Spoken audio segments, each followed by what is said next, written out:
El ritual de las 3:33. Nunca imaginé que trabajar en un hospital psiquiátrico pudiera ser algo más que lidiar con mentes fracturadas. Pensé que estaba preparado para lo peor: gritos, ataques de ira, episodios de paranoia. Había leído lo suficiente sobre los desafíos de este tipo de trabajo. Sin embargo, ninguna cantidad de teoría o experiencia me hubiera preparado para lo que descubrí en el Hospital de San Cristóbal. Había oído hablar de San Cristóbal durante mis años de formación. Era una institución alejada del bullicio de la ciudad, una instalación que aceptaba a los casos más extremos, aquellos que ningún otro lugar quería o podía manejar. Se decía que los pacientes de San Cristóbal eran diferentes, que estaban más allá de lo que la medicina convencional podía alcanzar. Pero no fue hasta que recibí una oferta de trabajo allí que realmente consideré lo que esos rumores significaban. El edificio estaba en medio de la nada, rodeado de bosques espesos.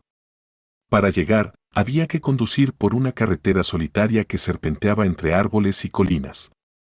La estructura en sí era monumental, construida a principios del siglo XX, con techos altos y pasillos interminables.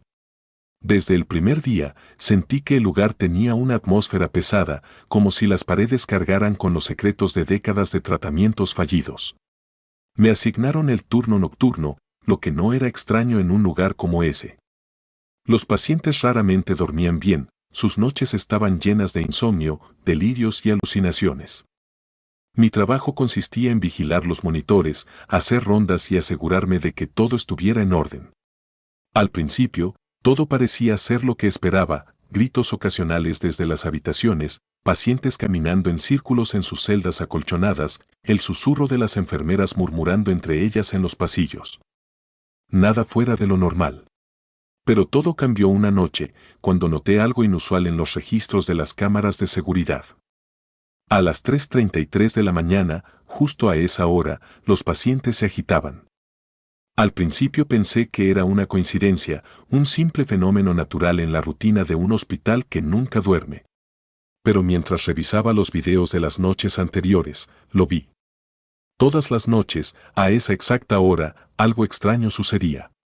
Aquella primera vez que lo noté, no le di demasiada importancia. Sin embargo, la semana siguiente me di cuenta de que era imposible ignorarlo. Los pacientes se volvían completamente incontrolables durante un breve periodo, y luego, como si nada, regresaban a su estado habitual. Las cámaras mostraban movimientos violentos, algunos se golpeaban la cabeza contra las paredes, otros rasgaban sus brazos y piernas hasta sangrar, y los peores atacaban a los otros pacientes. Mordían, desgarraban carne y se comían entre sí. Y, sin embargo, después de unos minutos, todo volvía a la normalidad. Como si nada hubiera sucedido. El reloj marcaba las 3:20 aquella noche cuando me preparé para investigar lo que ocurría. Sabía que algo no estaba bien. Los registros médicos no mencionaban esos episodios, y las enfermeras que hacían turno nocturno parecían ignorar por completo lo que yo había visto. Una parte de mí sospechaba que estaban ocultando algo. ¿Pero qué podía ser? Caminé por los pasillos en dirección al ala este, donde estaban recluidos los pacientes más graves. El lugar estaba inusualmente tranquilo, lo que aumentaba mi sensación de inquietud. A esa hora de la madrugada, incluso en un hospital psiquiátrico, la calma no era algo de lo que uno pudiera fiarse. Llegué a la habitación 207, donde estaba recluido uno de los pacientes más problemáticos, Mateo. Según su expediente, había sido ingresado tras atacar a su familia en un violento episodio psicótico. Sus ojos siempre tenían una mirada perdida, como si estuviera viendo algo que los demás no podíamos percibir. Esa noche, al asomarme por la ventanilla de la puerta, lo vi parado en el centro de la habitación, completamente inmóvil. El reloj en la pared marcaba las 3:32. Observé cómo Mateo comenzaba a mover sus manos lentamente hacia su rostro, primero tocándose la boca, luego los ojos, y finalmente clavando las uñas en su piel, como si intentara arrancarse algo invisible. Sus movimientos eran erráticos, pero lo que me dejó helado fue la transformación de su expresión. Sus ojos, antes vacíos, comenzaron a llenarse de una maldad inhumana, como si algo más hubiera tomado control de su cuerpo. Apenas unos segundos después, escuché los gritos. No solo de Mateo, sino de varios pacientes en el ala. Corrí hacia la sala de control para ver lo que sucedía en las otras habitaciones. Las pantallas mostraban un caos absoluto. Todos los pacientes estaban enloquecidos, atacándose unos a otros con una fuerza que no debería haber sido posible para sus cuerpos desgastados. Uno de ellos, un hombre de unos 50 años, había arrancado parte de su propio rostro y lo arrojaba contra la pared, mientras otro paciente se abalanzaba sobre su compañero de celda, mordiendo con tal violencia que podía ver la sangre derramándose en el suelo. Mi corazón latía con fuerza, pero no me atrevía a moverme.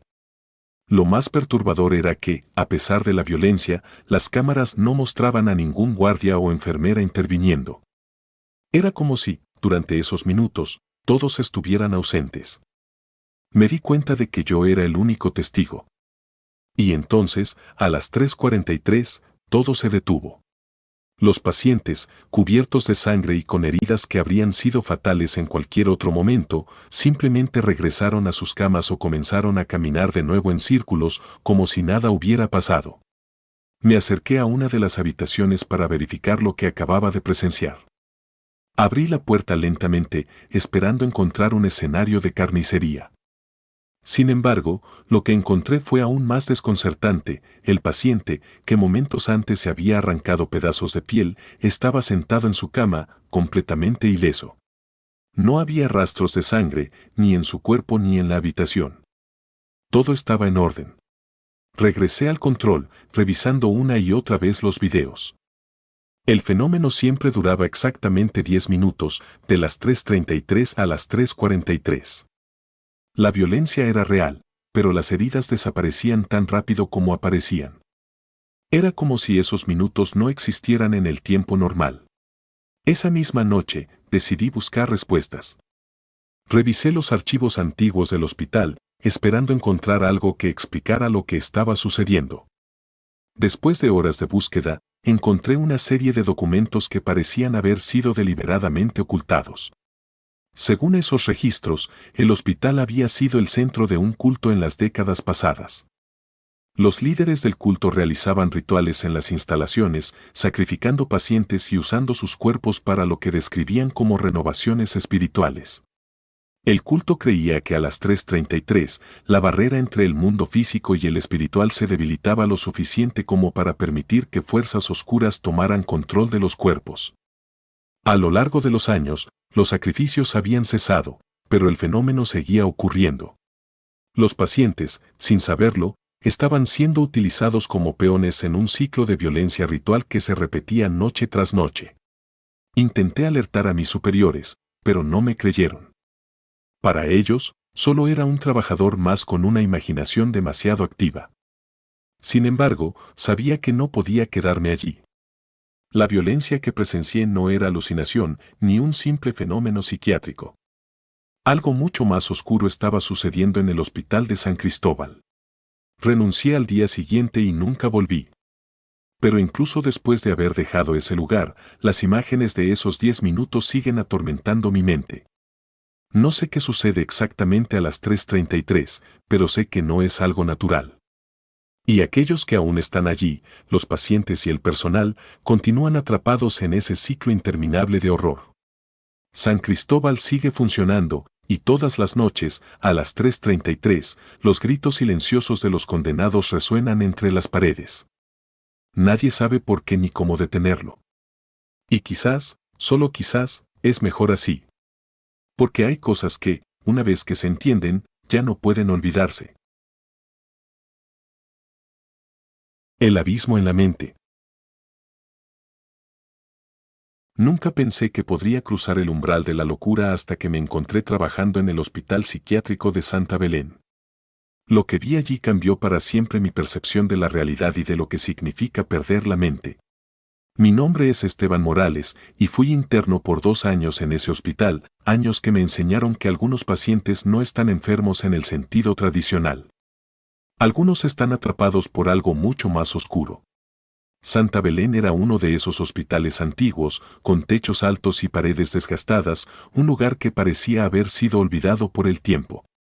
Cuando acepté la oferta de trabajo como auxiliar, lo hice pensando que solo sería un empleo temporal, algo para ganar experiencia antes de mudarme a una clínica más moderna. No estaba preparado para lo que estaba por venir. El hospital estaba lleno de pacientes, la mayoría con trastornos que iban desde la esquizofrenia hasta la catatonía. Al principio, todo parecía dentro de lo normal. Los pacientes seguían sus rutinas diarias, tomaban su medicación y participaban en terapias grupales.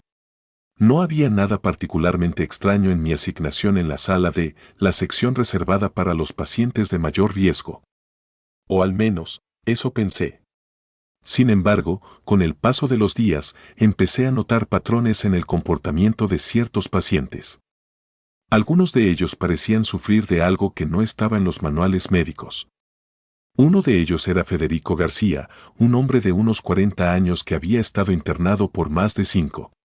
Según su expediente, sufría de trastorno de personalidad múltiple, pero lo que le ocurría no encajaba con ningún caso conocido. Durante las noches, sus crisis no eran simples episodios de despersonalización, sus gritos resonaban por los pasillos, pidiendo ayuda a algo o a alguien que nadie más podía ver. Había algo en Federico que me inquietaba profundamente. Cada vez que lo observaba en sus momentos de crisis, podía ver un cambio en su expresión, una transformación en sus ojos, como si por breves instantes dejara de ser el mismo y algo mucho más oscuro lo tomara. No podía explicarlo, pero algo me decía que había algo más que un trastorno mental en juego. Lo más extraño era que sus episodios siempre coincidían con un fenómeno inquietante, la temperatura en la sala caía de manera abrupta, como si de repente nos encontráramos en pleno invierno. Una noche, mientras hacía mi turno nocturno, ocurrió algo que me hizo replantearme todo lo que creía sobre la psiquiatría. Estaba revisando los registros de los pacientes cuando escuché un ruido proveniente de la habitación de Federico. Al acercarme, lo vi sentado en la esquina de su cama, murmurando algo ininteligible. Su cuerpo temblaba violentamente, como si estuviera luchando contra una fuerza invisible.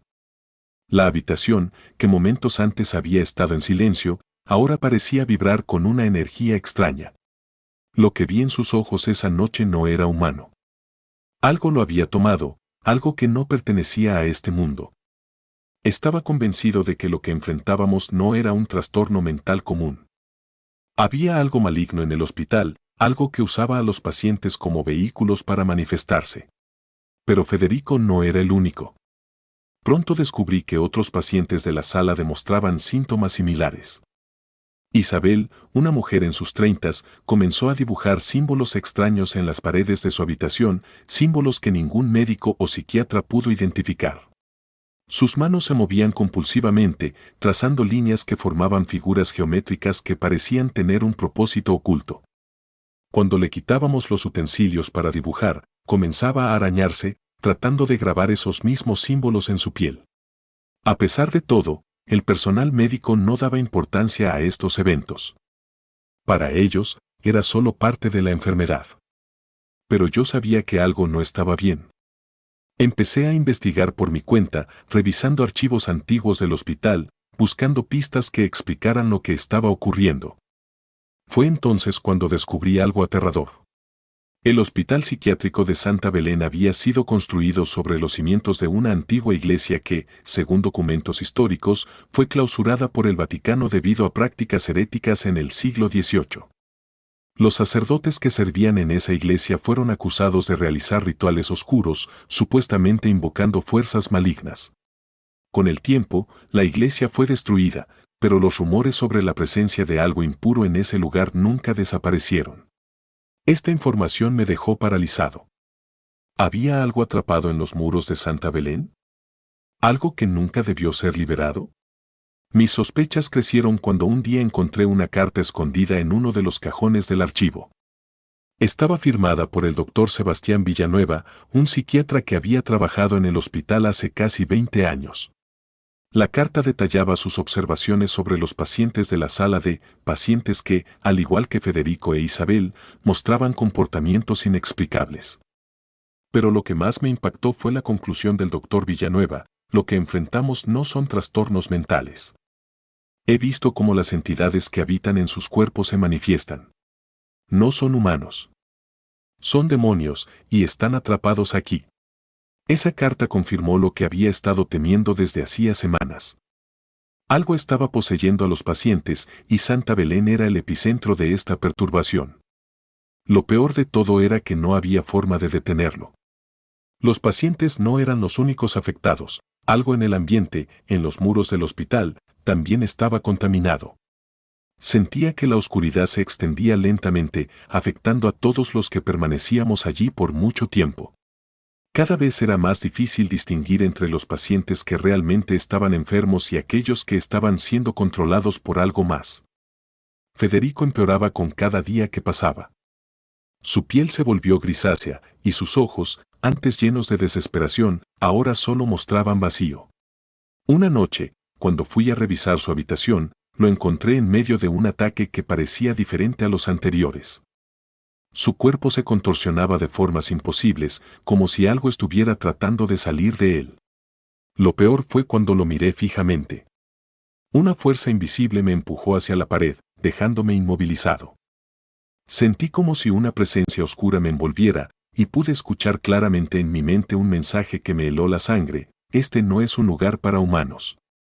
Nos pertenece. Me liberé de esa parálisis poco después, pero el terror persistió. Sabía que no podía quedarme más tiempo en el hospital. Esa misma noche, redacté mi renuncia, convencido de que si no me iba pronto, algo me tomaría también. Pero antes de poder marcharme, ocurrió lo impensable. Federico murió. Su cuerpo fue encontrado retorcido en una posición imposible, como si algo hubiera tratado de romperlo desde adentro. Lo más extraño fue que no hubo señales de violencia externa, simplemente su cuerpo dejó de funcionar. El hospital cubrió su muerte con la excusa de un ataque epiléptico, pero los que habíamos visto su deterioro sabíamos la verdad. Cuando me marché de Santa Belén, sentí un alivio momentáneo, pero algo me seguía perturbando. Aunque ya no estaba en ese lugar maldito, sabía que las entidades que lo habitaban no se quedarían allí para siempre. Las voces, las presencias, todo lo que había sentido, no estaba limitado a los muros del hospital. Y ahora, cada noche, cuando intento dormir, siento que algo me observa desde las sombras, algo que espera pacientemente el momento para reclamarme como lo hizo con ellos. Quizás, salir del hospital fue solo el comienzo de algo mucho más oscuro. Desde el primer día que entré al Hospital Psiquiátrico San Gregorio, algo no me cuadraba. El ambiente era opresivo, como si las paredes mismas estuvieran vivas y absorbieran el sufrimiento de aquellos que vivían atrapados en su interior. Pero no era el edificio lo que más me incomodaba, ni siquiera los gritos ocasionales que se escuchaban por los pasillos. Era él. El paciente 342, como lo llamaban, o al menos ese era su número de expediente. Se llamaba Mateo Durán y llevaba más tiempo en el hospital del que ningún miembro del personal podía recordar. A simple vista, Mateo era como cualquier otro paciente de la sala A, donde se encontraban aquellos con trastornos severos y tendencias violentas. Su diagnóstico oficial hablaba de un delirio paranoide, combinado con episodios psicóticos que lo hacían peligrosamente inestable. Sin embargo, había algo en su mirada, en su comportamiento, que me hizo sospechar desde el primer momento. Los demás pacientes en la sala parecían evitarlo. Lo observaban con una mezcla de temor y respeto, lo cual era inusual en un lugar donde las jerarquías entre enfermos rara vez se mantenían. A pesar de su estado supuestamente desquiciado, Mateo mantenía una calma inquietante, una serenidad que contrastaba con los gritos y la agitación que lo rodeaban. Incluso los enfermeros y el personal médico parecían más cautelosos cuando estaban cerca de él. Durante las primeras semanas, mis responsabilidades como auxiliar me permitían observarlo a distancia. Mateo no era particularmente alto ni musculoso, pero su presencia era dominante. Su cabello oscuro caía desordenado sobre sus hombros y siempre vestía la misma camiseta desgastada, con las mangas arremangadas lo justo para mostrar sus antebrazos marcados de cicatrices. Pero lo más inquietante era su mirada. No importaba cuántos medicamentos le dieran, siempre parecía estar en pleno control de su entorno. Había algo en sus ojos que me hacía pensar que él sabía mucho más de lo que dejaba ver. Un día, cuando revisaba los expedientes de los pacientes, descubrí algo perturbador. Mateo había sido internado en San Gregorio hacía más de 10 años. Según el expediente, había ingresado por una serie de episodios violentos en los que atacaba a desconocidos sin motivo aparente. Sin embargo, lo que más me llamó la atención fue que ninguno de los médicos que lo había tratado durante todos esos años parecía haber podido diagnosticarlo correctamente. Cada vez que se le evaluaba, sus síntomas cambiaban, como si jugara con ellos. Ningún diagnóstico encajaba del todo, lo cual era extremadamente inusual. A medida que pasaba más tiempo en el hospital, comencé a notar un patrón inquietante. Los pacientes que compartían sala con Mateo comenzaban a deteriorarse a una velocidad alarmante. Algunos se volvieron más violentos, otros entraron en estados catatónicos, y varios simplemente desaparecieron. Según el personal, estos traslados a otros hospitales o incluso a instituciones carcelarias eran comunes, pero algo no encajaba. Los pacientes simplemente desaparecían del hospital sin dejar rastro. Uno de los casos más impactantes fue el de Javier, un hombre joven que había ingresado con un cuadro de depresión severa. Durante las primeras semanas, parecía estar mejorando, asistiendo a las terapias y respondiendo bien a la medicación. Sin embargo, cuando fue asignado a la misma sala que Mateo, su estado cambió de manera drástica. Comenzó a tener pesadillas recurrentes, a escuchar cosas que no estaban allí y a actuar de manera errática. En menos de un mes, Javier pasó de ser un paciente relativamente estable a alguien completamente irreconocible, hasta que una mañana simplemente no apareció más en las rondas. La versión oficial fue que había sido trasladado, pero la hoja de su expediente estaba incompleta. No había registros del lugar al que había sido enviado, ni de quien había autorizado su traslado. Fue entonces cuando comencé a sospechar que algo mucho más siniestro estaba ocurriendo.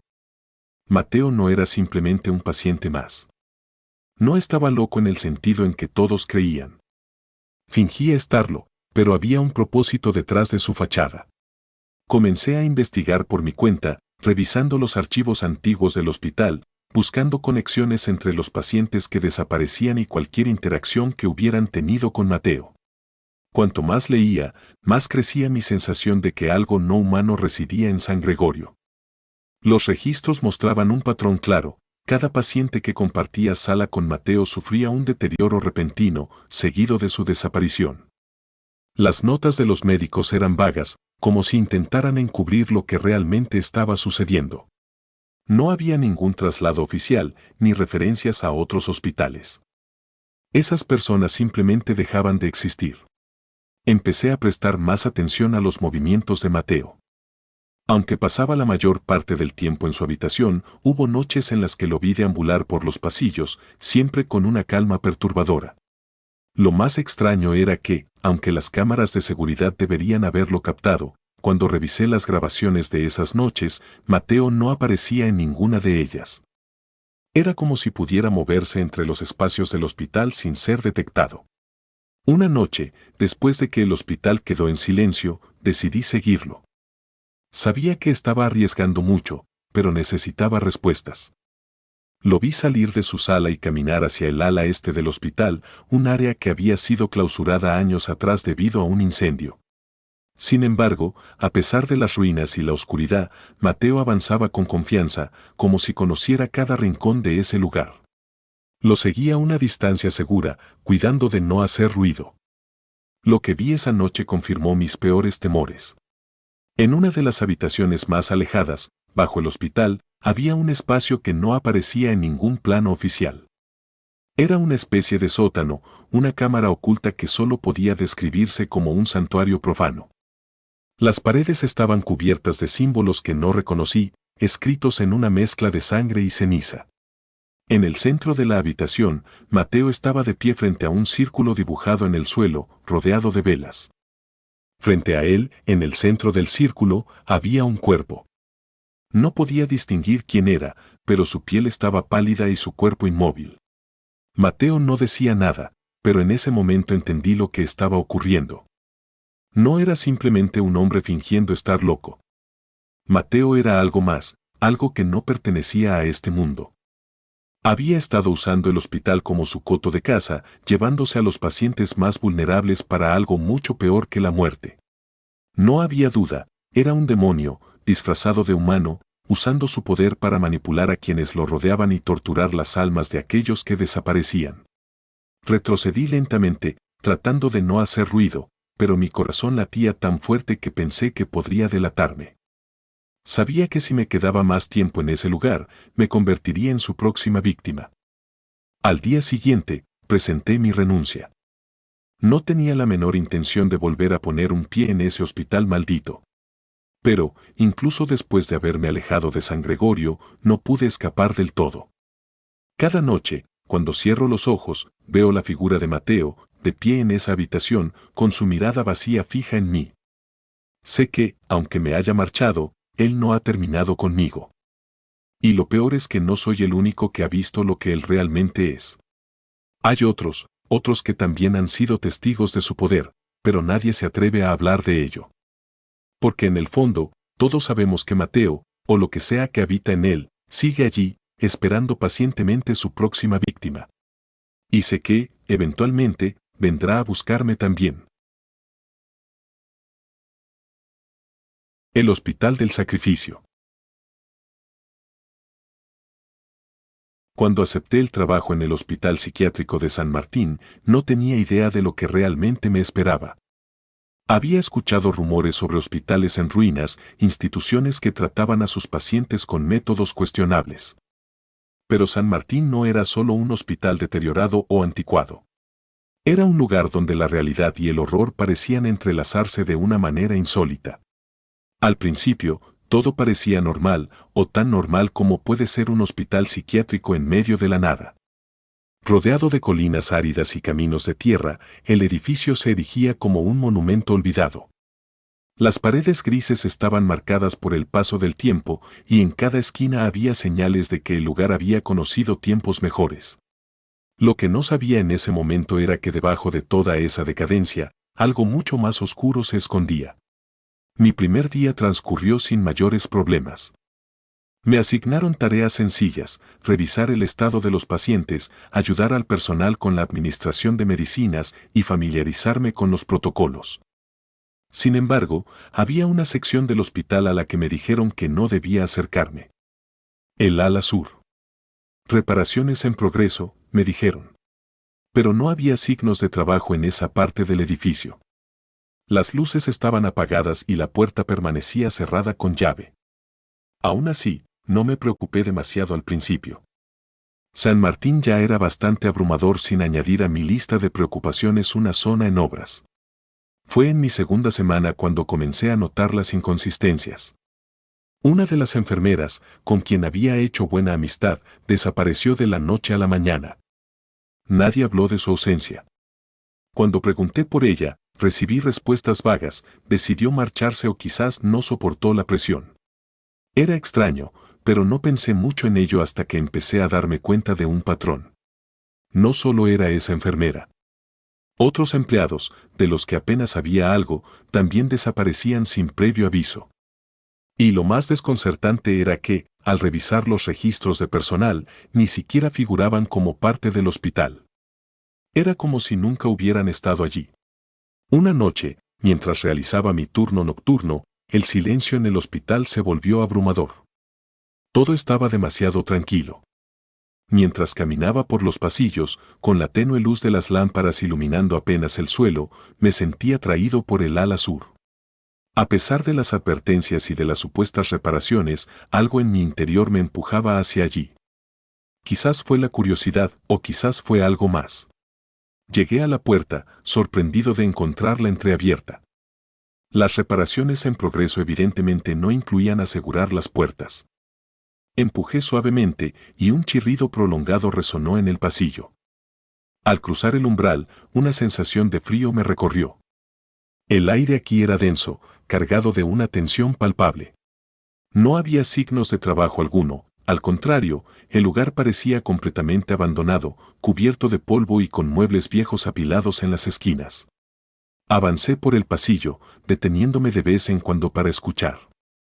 A lo lejos, oí un zumbido tenue, como el sonido de una máquina funcionando. Seguí el sonido hasta llegar a una puerta de metal. La placa de la entrada había sido removida, pero el picaporte estaba frío al tacto. Con cuidado, la abrí. La escena que me encontré era inimaginable. No estaba preparado para lo que vi. El cuarto estaba lleno de equipos médicos, pero no eran los instrumentos comunes que usábamos para los pacientes. Eran más antiguos, rudimentarios y aterradores. En el centro de la sala, una camilla metálica estaba inclinada hacia adelante, con correas de cuero sujetas a los costados. A su alrededor, mesas con frascos y herramientas afiladas reflejaban la luz de una lámpara que colgaba del techo, oscilando ligeramente. Y entonces lo vi. En una esquina, una pila de expedientes amarillentos. Me acerqué y comencé a revisarlos, uno a uno. Los nombres de los pacientes estaban allí, todos aquellos que habían desaparecido, registrados como donaciones. Mi mente intentaba racionalizar lo que leía, pero no tenía sentido. Donaciones no podía significar lo que pensaba. Hasta que encontré una serie de fotos. Eran imágenes de cuerpos, algunos con cortes precisos, otros con órganos removidos, como si hubieran sido diseccionados para obtener algo valioso. El hospital no era solo una institución psiquiátrica. Era un lugar donde los pacientes, aquellos más vulnerables, eran sacrificados. Sus órganos, su sangre, su vida misma, todo era intercambiado por dinero. Aquellas donaciones no eran voluntarias. Eran asesinatos encubiertos bajo el pretexto de tratamientos médicos. Sentí que el estómago se me revolvía. Retrocedí, chocando contra una mesa y derramando un frasco que cayó al suelo, rompiéndose en 1000 pedazos. El ruido reverberó por la sala y de inmediato supe que alguien había escuchado. Apenas unos segundos después, oí pasos acercándose. Me escondí detrás de una cortina de plástico que colgaba de una esquina. El corazón me latía tan rápido que temí que se escuchara. La puerta se abrió y un hombre entró. No lo reconocí al principio, pero cuando se acercó a la camilla, lo supe. Era el director del hospital, el doctor Salvador, un hombre que siempre me había parecido amable, aunque distante. Lo vi examinar la sala, aparentemente tranquilo. Pero entonces, con un movimiento rápido, sacó un bisturí de su bolsillo y comenzó a afilarlo contra el borde de la camilla. Murmuró algo inaudible, como si estuviera recitando una especie de mantra. Su rostro, que siempre me había parecido inofensivo, ahora revelaba una fría indiferencia, como si lo que hacía fuera un simple trámite, una tarea más en su día a día. Esperé hasta que se marchó, y luego salí de mi escondite, con la adrenalina aún corriendo por mis venas. Sabía que no podía quedarme en el hospital ni un minuto más, pero también sabía que si intentaba escapar de inmediato, podrían atraparme. Respiré profundo y traté de calmarme. La única opción era actuar con normalidad, esperar hasta el final de mi turno y desaparecer sin dejar rastro. A la mañana siguiente, recogí mis cosas y me fui. No miré atrás. Nunca volví a San Martín. Pero incluso después de dejar ese lugar, las imágenes de lo que vi me persiguen. Los cuerpos, los expedientes, el bisturí afilado en manos del doctor Salvador. Nunca denuncié lo que sucedía allí. ¿Quién me creería? ¿Cómo podría probar lo que vi? El Hospital Psiquiátrico de San Martín sigue funcionando. Las personas continúan siendo admitidas, pero no todos salen. Los expedientes desaparecen, los nombres se borran, y aquellos que quedan en las garras del hospital son sacrificados por un sistema que valora el dinero más que la vida. Sé que tarde o temprano alguien más descubrirá lo que yo descubrí. Pero también sé que, al igual que yo, será demasiado tarde para ellos. San Martín no es solo un hospital. Es un templo del sacrificio, donde las almas y los cuerpos son el precio que se paga por mantenerse en funcionamiento. Y el doctor Salvador, con su bisturí en mano, sigue perfeccionando su arte macabro, esperando a su próxima víctima. Los pasillos del olvido. Siempre pensé que los hospitales psiquiátricos eran solo lugares para la gente que había perdido la razón, para aquellos que ya no podían distinguir la realidad de las alucinaciones. Nunca imaginé que yo acabaría en uno. Mi nombre es Mateo Suárez, y aunque en este momento podría parecer que todo está bajo control, hay algo más profundo, algo que va más allá de las paredes de este lugar. Lo que viví dentro de ese hospital cambió por completo mi percepción de la locura. Todo comenzó con un accidente de tráfico que casi me mata. Los médicos decían que tuve suerte de sobrevivir, pero algo en mí no estaba bien. No era el dolor físico lo que me perturbaba, sino una serie de visiones que comenzaron a aparecer poco después de mi recuperación. Sombras, movimientos en los rincones, como si alguien o algo me vigilara desde lejos. Los primeros días lo atribuí a los medicamentos, pero pronto me di cuenta de que había algo más. La sensación de ser observado no se iba. Y lo peor de todo, sentía que cada vez que miraba a un rincón oscuro, la sombra se acercaba un poco más. La preocupación de mi familia me llevó al Hospital Psiquiátrico San Sebastián, un viejo edificio apartado de la ciudad. Aparentemente, era uno de los mejores en el tratamiento de traumas psicológicos y trastornos postraumáticos. Me internaron para observar mi estado mental, aunque yo estaba seguro de que lo que veía no era producto de una mente rota. El hospital estaba rodeado de árboles altos y viejos, como si la naturaleza misma quisiera ocultarlo del mundo. Las paredes exteriores eran de un gris oscuro, manchadas por años de abandono. Una vez dentro, sentí una calma extraña, como si el silencio que reinaba en esos pasillos fuera más pesado que el aire. Lo primero que me llamó la atención fue el ambiente. No había ruido, no había caos, solo silencio absoluto. Los pasillos estaban perfectamente alineados, con puertas numeradas, todas cerradas, como celdas. Había algo perturbador en la organización meticulosa de todo. El primer día lo pasé entre evaluaciones y pruebas, pero todo cambió esa noche. Me asignaron una habitación en el ala norte, la parte más antigua del hospital. El enfermero me explicó que esa ala era la más tranquila, destinada a pacientes que no eran considerados un riesgo. Al principio, no vi nada fuera de lo común. Mi habitación era sencilla, con una cama, una mesa y una ventana que daba a un jardín descuidado. Pero esa noche, justo cuando estaba a punto de quedarme dormido, sentí una extraña vibración en el aire. Abrí los ojos y vi que la puerta de mi habitación se había entreabierto por sí sola. Me levanté lentamente, acercándome a la puerta con cautela. El pasillo estaba oscuro, iluminado solo por las tenues luces de emergencia. Todo parecía estar en calma, pero había algo en ese pasillo que no se sentía bien. Las sombras que antes solo veía en mi casa, ahora estaban allí, moviéndose por los rincones. Me quedé quieto, observando cómo esas figuras sin forma deslizaban por las paredes. Mi mente intentaba encontrar una explicación racional, pero nada encajaba. Volví a mi cama, pero esa sensación de ser observado persistía. Cada noche era lo mismo. La puerta se entreabría y los pasillos se llenaban de sombras. Las enfermeras nunca decían nada al respecto, y pronto me di cuenta de que nadie más parecía notar lo que estaba ocurriendo. Los demás pacientes parecían perdidos en sus propios mundos, algunos murmurando para sí mismos, otros simplemente mirando al vacío. Pero yo sabía que no estaba loco. Un día, mientras caminaba por los jardines del hospital, noté algo extraño en una de las paredes exteriores del ala norte.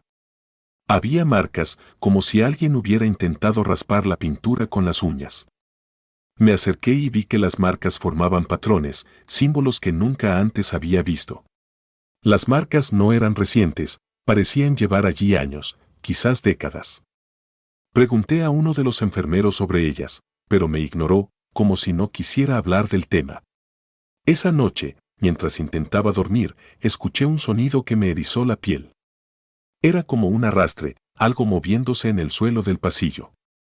Me levanté y me acerqué a la puerta, abriéndola lentamente. Al otro lado, el pasillo estaba completamente vacío. Pero entonces lo vi, una figura, agazapada en el suelo, arrastrándose hacia mí. No tenía forma clara, solo una sombra densa y oscura. No podía moverme. Estaba paralizado por una sensación que no podía describir. Sabía que lo que fuera que estuviera viendo no era humano. Me retiré lentamente hacia la cama, sin apartar la vista de esa figura. Cerré la puerta y me cubrí con las sábanas, pero la sensación de que algo estaba acechando no desapareció. Intenté racionalizarlo, atribuirlo al estrés, pero la realidad era otra. No estaba solo en ese hospital. Días después, encontré un viejo registro en la biblioteca del hospital. Al parecer, el ala norte había sido clausurada por un tiempo debido a una serie de incidentes sin explicación. Pacientes que desaparecían, enfermeros que afirmaban haber visto cosas que no podían ser reales.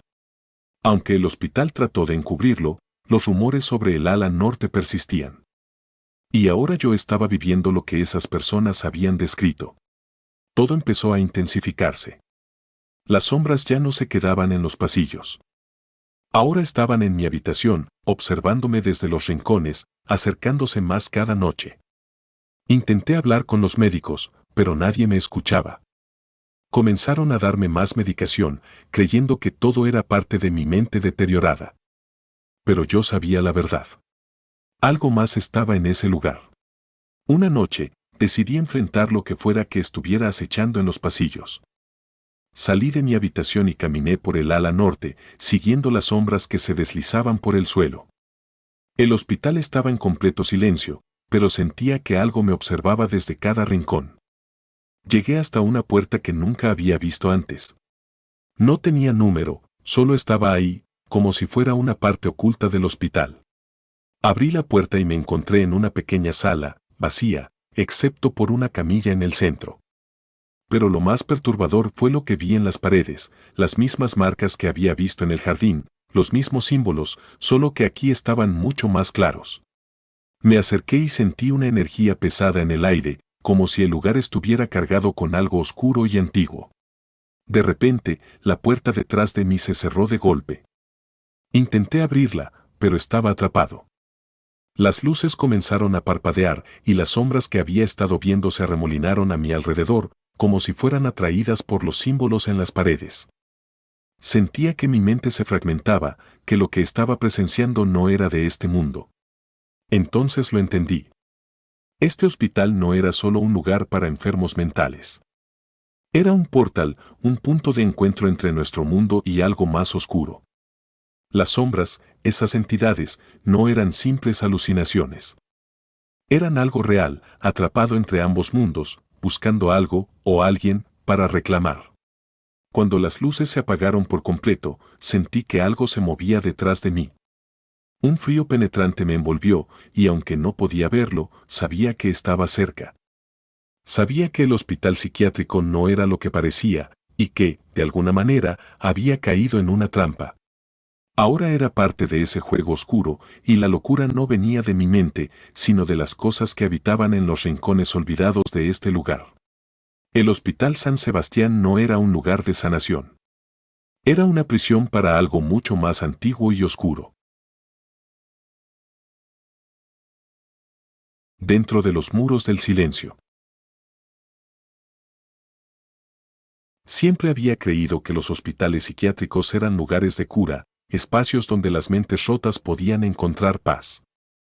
Pero no sabía, hasta que estuve dentro, que también podían ser prisiones para los que no tienen esperanza. Mi nombre es Gabriel Ortiz y lo que viví en el Hospital Psiquiátrico San Francisco me dejó marcado para siempre.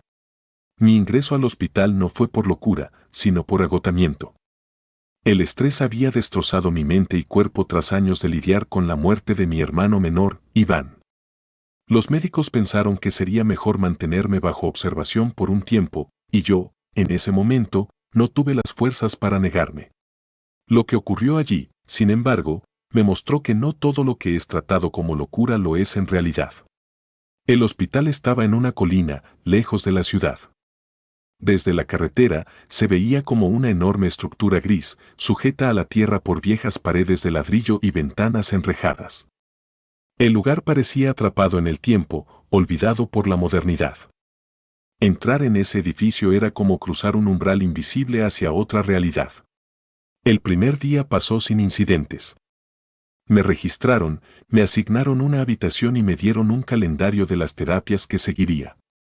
La habitación era simple, una cama metálica, una mesita y una ventana que daba al jardín interior.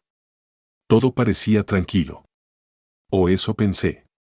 La primera noche, me desperté alrededor de las 3 de la mañana, sin razón aparente. Había una sensación en el aire, algo indefinible. Me levanté para caminar un poco por los pasillos, algo que uno no debería hacer en un hospital psiquiátrico, pero mi insomnio era más fuerte que mi sentido común.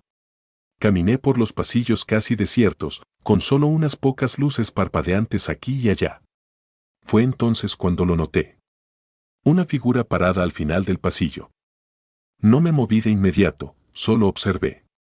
Era un hombre, alto, de aspecto demacrado, con una bata de hospital. No se movía, solo estaba ahí, mirando algo que no podía ver. Sentí una punzada de nervios, pero seguí adelante. A medida que me acercaba, pude verlo más de cerca. Su piel era pálida, casi grisácea, como si no hubiera visto la luz del sol en años. Pero lo más inquietante era que sus ojos estaban vacíos, sin expresión alguna. Pasé de largo, intentando no hacer ruido, y él no reaccionó en absoluto. Fue como si yo no existiera para él.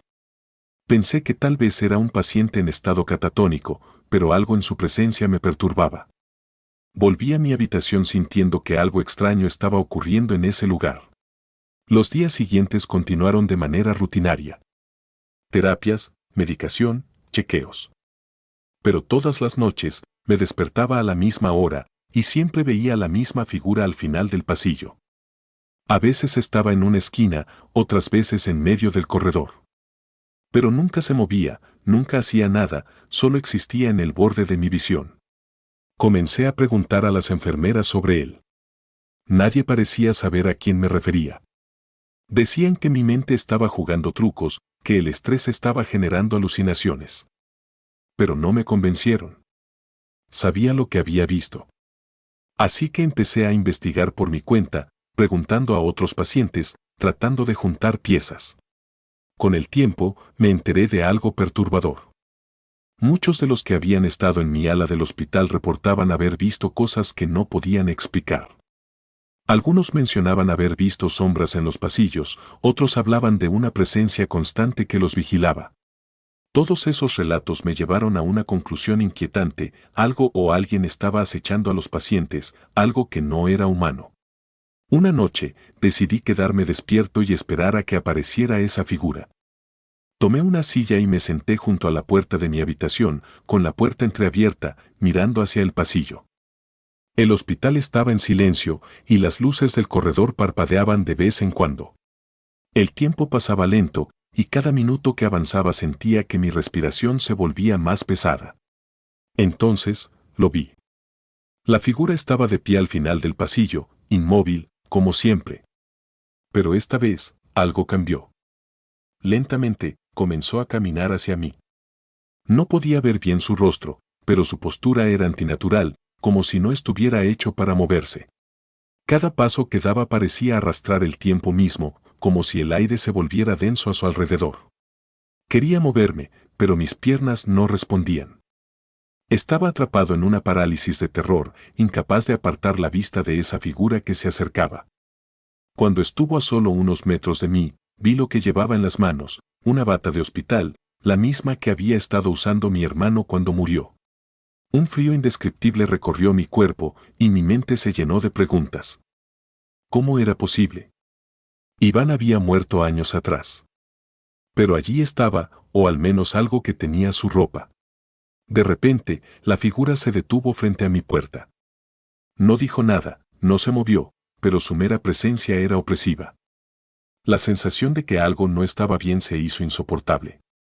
Y entonces lo entendí.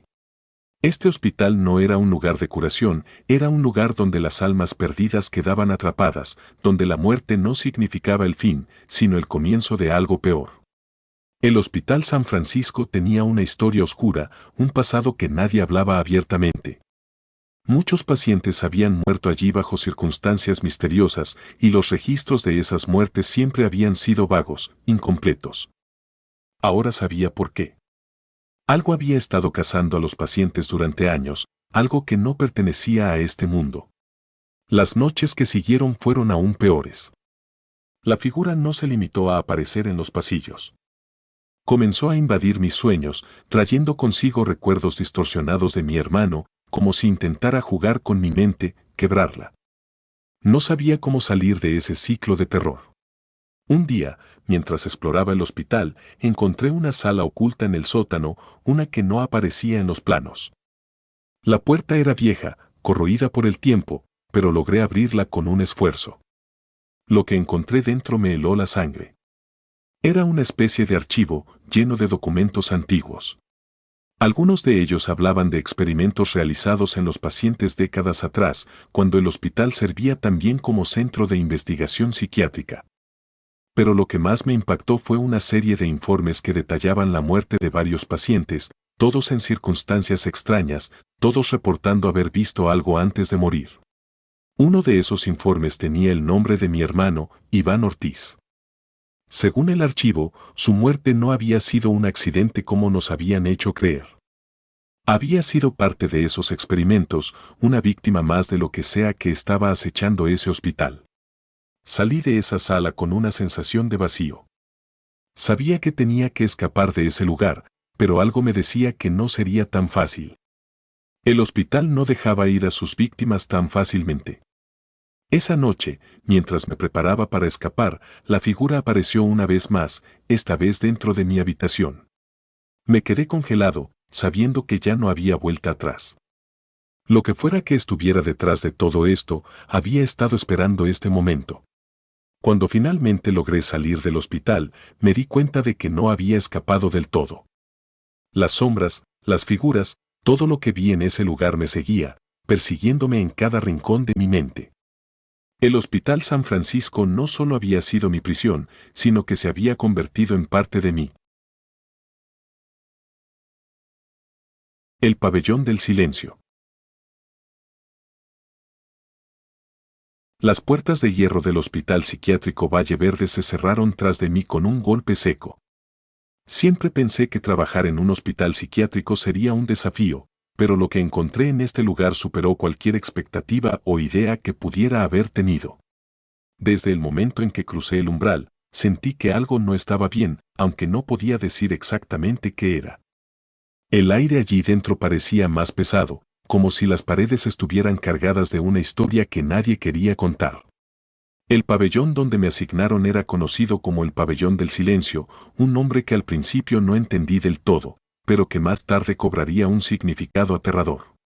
Me dijeron que los pacientes que estaban allí eran aquellos que habían perdido completamente la capacidad de comunicarse, atrapados en sus propias mentes, condenados a vivir en un mundo de tinieblas. Mi primer día comenzó con una rutina aparentemente normal. Recorrí los pasillos, revisé los expedientes de los pacientes y me familiaricé con las reglas del lugar. Pero a medida que pasaban las horas, notaba algo peculiar: el silencio en ese pabellón era absoluto. Ninguno de los pacientes emitía un solo sonido, ni un gemido, ni un grito, ni siquiera un murmullo. Era como si el lugar estuviera sellado por una quietud antinatural. Había algo más, algo que no estaba en los archivos ni en las historias del personal. Lo descubrí de la manera más inesperada, durante mi segunda semana en Valle Verde. Uno de los guardias, un hombre llamado Julio, me habló de un paciente especial. Su tono fue sombrío cuando mencionó al paciente 105, un hombre llamado Ignacio Díaz, quien había sido admitido años atrás tras un incidente en el que murieron varias personas de manera inexplicable. Ignacio no estaba en los archivos que me habían dado. De hecho, parecía no existir, al menos oficialmente. Pero Julio juraba que había estado en el pabellón durante años, sin moverse ni hablar, siempre en la misma habitación al final del pasillo. Dijo que nunca nadie se atrevía a entrar allí más allá de lo necesario, y me recomendó que yo tampoco lo hiciera. Pero el destino, o la curiosidad, me llevó a romper esa advertencia. Una tarde, durante mis rondas, noté que la puerta de la habitación de Ignacio estaba entreabierta. Era raro, ya que las puertas en ese pabellón siempre debían estar cerradas con llave. Me acerqué, titubeando al principio, pero el impulso de saber más fue más fuerte que el miedo. Empujé la puerta con cuidado y entré en la habitación. Lo primero que noté fue el frío. A pesar de que las demás salas del hospital mantenían una temperatura agradable, esa habitación parecía estar congelada. Ignacio estaba sentado en una silla, mirando fijamente a la pared. No reaccionó cuando entré, y durante un momento pensé que estaba dormido o completamente desconectado de la realidad. Pero entonces lo vi. En el reflejo del pequeño espejo que colgaba frente a él, capté algo que no tenía sentido. Aunque Ignacio no se había movido ni un centímetro, su reflejo me miraba directamente a los ojos.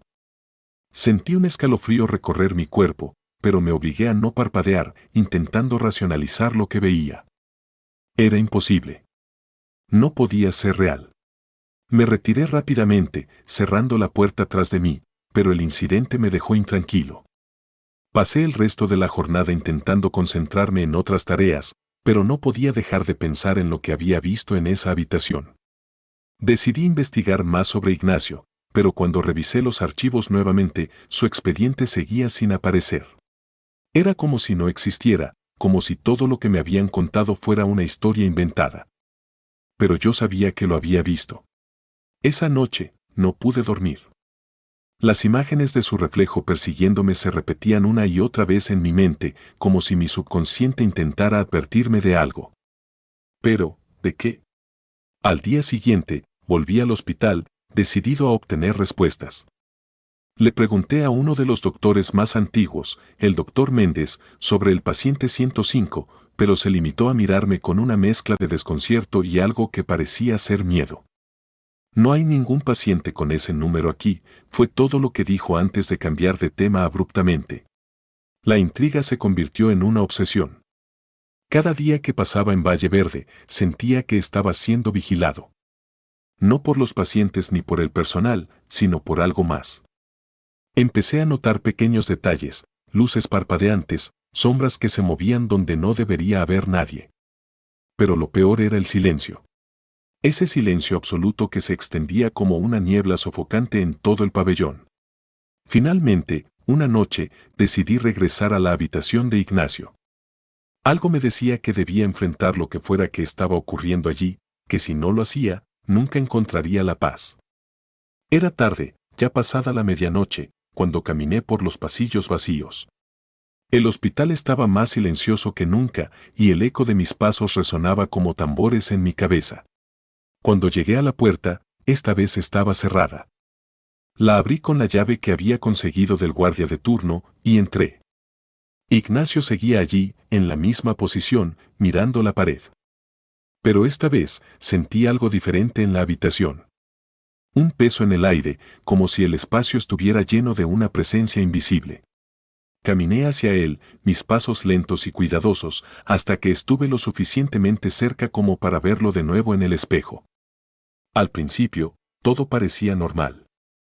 Su reflejo mostraba su figura inmóvil, como si fuera solo un hombre perdido en su mente. Pero entonces, en un parpadeo, todo cambió. Su reflejo se levantó. Me quedé congelado. El Ignacio real no se movió, pero en el espejo, su figura comenzó a caminar hacia mí. Sentí el pánico apoderarse de mí, pero no pude apartar la vista. El reflejo se acercó, su rostro distorsionándose en una mueca de maldad pura. Estaba a punto de gritar, de correr, cuando la figura en el espejo levantó una mano y, de repente, todo se oscureció. Desperté horas más tarde en el suelo de la habitación, sin recordar cómo había caído. Ignacio seguía en su silla, inmóvil como siempre, pero el espejo estaba roto, como si algo lo hubiera atravesado desde el otro lado. Salí de la habitación tambaleándome, sin atreverme a mirar atrás. No volví a esa sala. Nadie más parecía darse cuenta de lo que había ocurrido, y cuando intenté hablar de ello, me encontré con miradas de incredulidad o miedo. El doctor Méndez se negó a escucharme y, tras unos días, me informaron que ya no necesitaban mis servicios en Valle Verde. Han pasado meses desde que dejé ese lugar, pero las imágenes de lo que vi siguen atormentándome. Siento que, de alguna manera, el reflejo de Ignacio no se quedó en esa habitación. Lo veo en cada espejo, en cada superficie brillante. Siempre está ahí, esperando, acechando.